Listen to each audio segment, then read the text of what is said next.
everyone, I'm Stokely, and I am literally having a panic attack right now because I've basically just made the mental commitment to doing something that is scaring the hell out of me.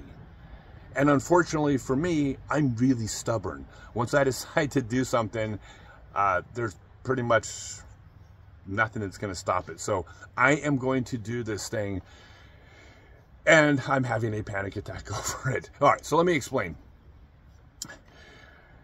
I made a post just the other day, and I had listed, I made a list. I've been to 24 countries to teach disc golf throwing clinics. And then 2 people messaged me from Croatia and Czech Republic to remind me that I had done clinics there. Sorry, guys. But as it turns out, I've done clinics in 26 different countries teaching disc golf. Well, in the post, I said, the milestone I'm shooting for is I want to teach disc golf someday in 100 countries. Well, in the comments, someone wrote back and said, that's really cool. Have you done all 50 states yet? And I said, well, actually, no. Come to think of it, I've done 48. So I should be able to add Hawaii and Alaska and hit that milestone. And I certainly, for a few years now, I've been thinking I would love to get to 1,000 clinics someday. If I live long enough, I'll certainly hit that. But someone in the comments said, you should do disc golf on all 7 continents. And I was like, heck yeah, that sounds awesome. I've thought about playing disc golf in Antarctica. There's a course on the military base down in Antarctica.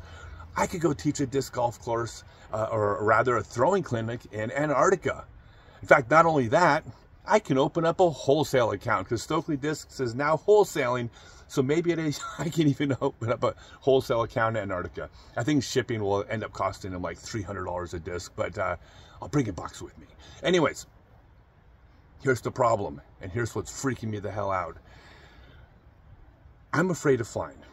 I mean, I'm utterly terrified of flying. I've flown all over the world. I've hated every single step of it. I even do it medicated. It's the only way I can fly. I hate flying. Well, I think flying into Antarctica logistically is probably the most dangerous flight on Earth, because here's how it works. You leave Santiago, Chile for an 8-hour flight. Now, the weather is so extreme and so unpredictable in Antarctica that hurricane-like conditions can spring up in like in an hour, like in no time at all. Now, it is not cost-effective on that 8-hour flight to bring 14 hours worth of fuel, allowing you to get an hour shy of Antarctica, 7 hours in, a storm pops up, you turn around, you hightail it back to Chile, safe and sound. No, you would have to carry so much additional fuel because of the weight of the fuel you're carrying for the longer flight that it just is too expensive. So here was their solution.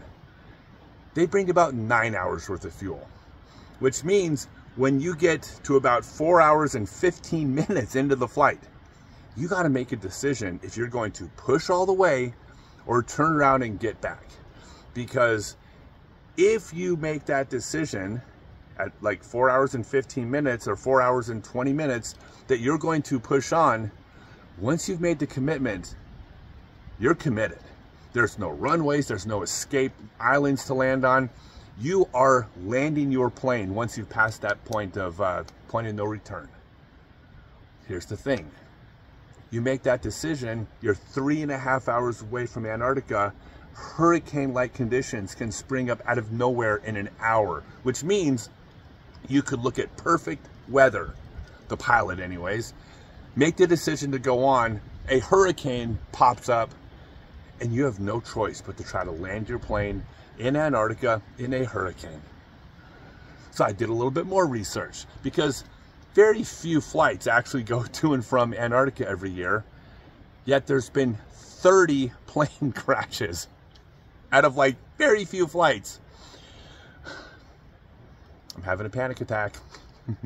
But how cool would it be to go to Antarctica to teach disc golf on all 7 continents? I mean, that would be like the coolest thing ever. So I really want to do it. I'm scared to death. So I'm hoping that you all in the comments will talk me out of going. Right? It's 2024. The bravest thing you can do now is to be too scared to do something and decide not to do it because you're scared. I've read that that's actually considered brave nowadays. So please convince me that I would be brave if I chicken out and don't go, because if you can't convince me of that, I'm pretty much committed to figuring out how to go do a throwing clinic and and open up a wholesale account in Antarctica in the next couple of years.